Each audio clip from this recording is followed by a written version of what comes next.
But at that point, we had no products. The first thing that came to mind was generational wealth. I want to say Wagyu so bad. Maybe because you want a steak. Because I want a steak. We're on the Daniel fast, so we haven't eaten meat. So that was our first major mistake and our first time that we were like, you know what?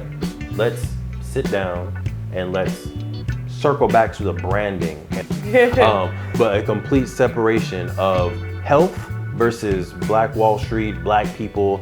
Thank you for tuning in to another episode of the Melanated Married Millionaires in the Making show.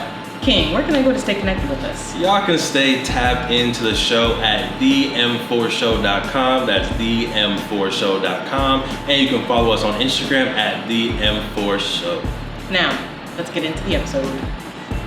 So we did this very intentionally for Play Black Wall Street, I think maybe like 6 months ago.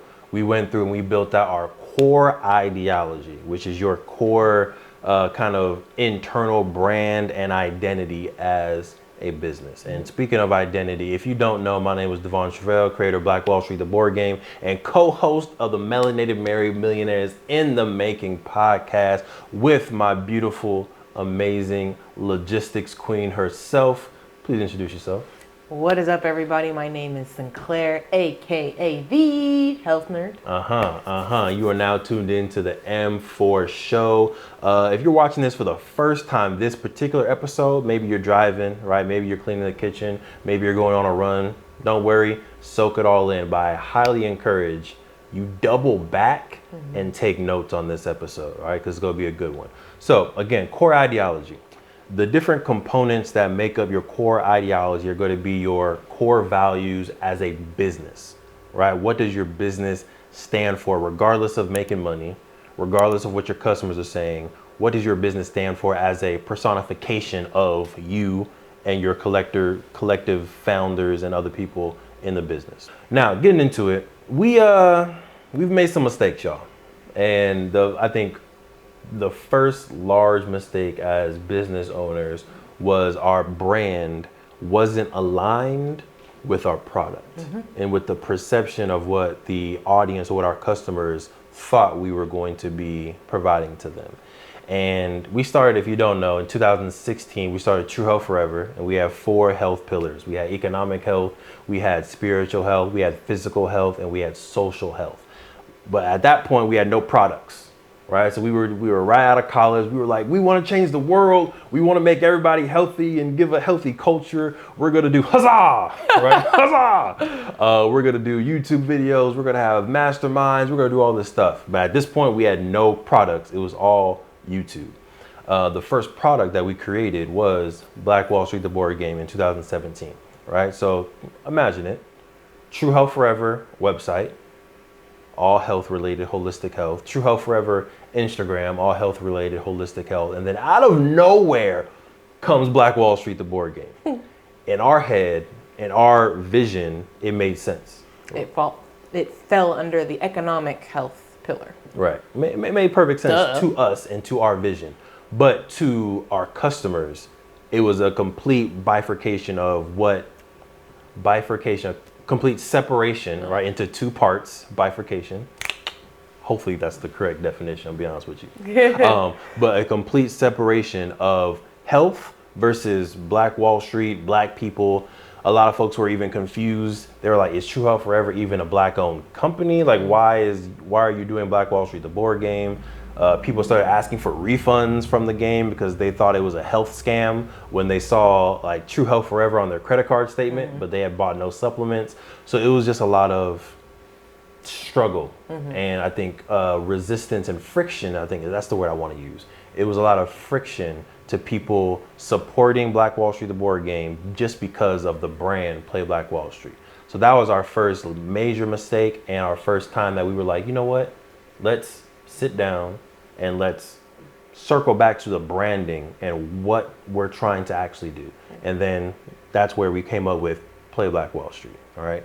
But I tell that story to say, you want to own a word or a particular concept in the minds of your customers, your friends, and your family, right? And that's pulling straight from the 22 laws of branding, all right? Queen, what do you think about that? While I look for a section to read, what do you think about owning a word or a concept in the minds of your friends, families, and customers?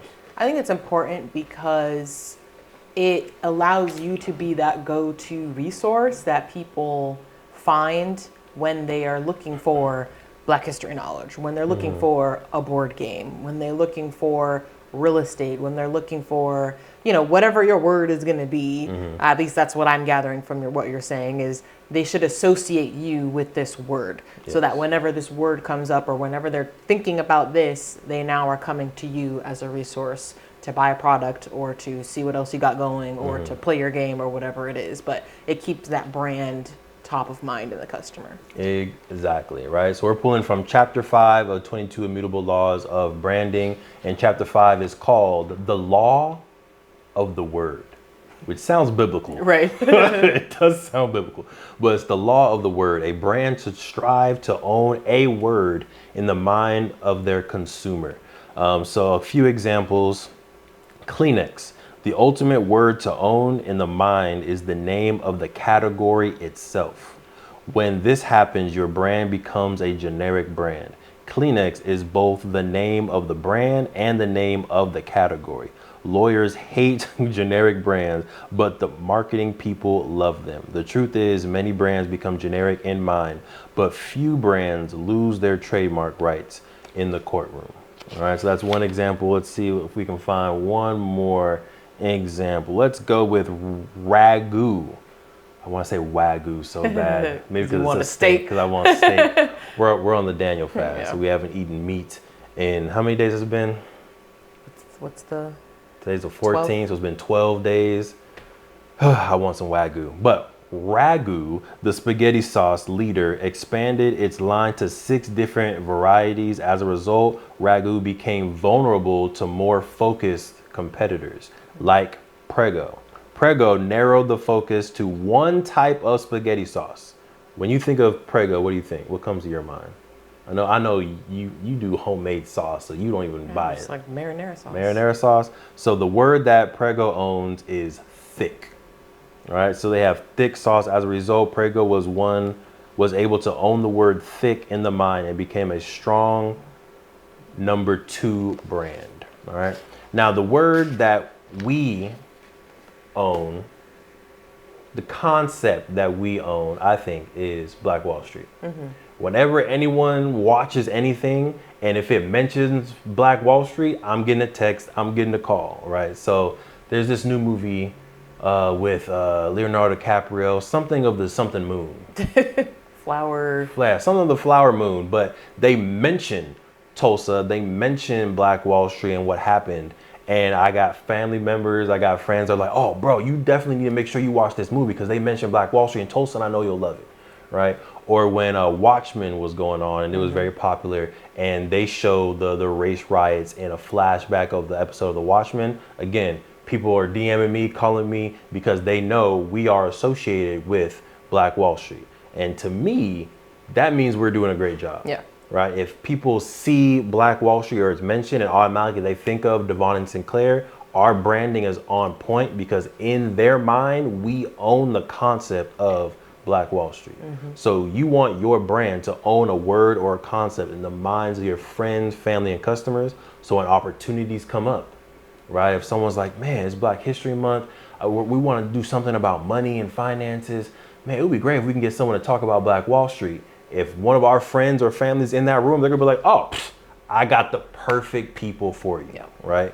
So my question to you, Queen, for M4, right, for Melanated Married Millionaires in the making, what word, what concept do we want to own, right? I know this is live brainstorming for us because we're really trying to strengthen our M4 core ideology. What words do you think we should attempt to own? The first thing that came to mind was generational wealth. But I don't know, like that's not in our name. No. So like if it should be one of our M's, then I don't know, it's hard because it's like they all describe a part of who we are, right. But none of those one words describe fully what we do. So but maybe millionaires might be the closest thing. So I was thinking married millionaires. Married millionaires. Right. So like the overall concept that I think I want us to own is when there's couples together that are trying to build wealth, when there's families that are trying to build wealth, whether it's through real estate, entrepreneurship, stock market, whatever it is, when you know you have a strong, beautiful couple and the goal is to build wealth, think of M4. I like it. Right? Like, oh, when you see a beautiful, strong, successful couple, oh, y'all must know about M4, right? Oh no, wait, what's that? Oh, y'all would love it since y'all travel, since you have this business, since you're married, since you're amazing, you would definitely love M4. Yeah. I think that's the vibe I'm going for. Okay. Yeah, you dig that? Yeah. Okay. That's step one. What word or concept do you want to own in the minds of your customers? Make sure you share this video, right? Make sure you share this. If you got any value out of this, if there's another couple who also owns a business, if there's a friend that you know that's trying to build their business and they might need some support in building out their core ideology, go ahead and slide this video into their DMs, text it to them, share it via email.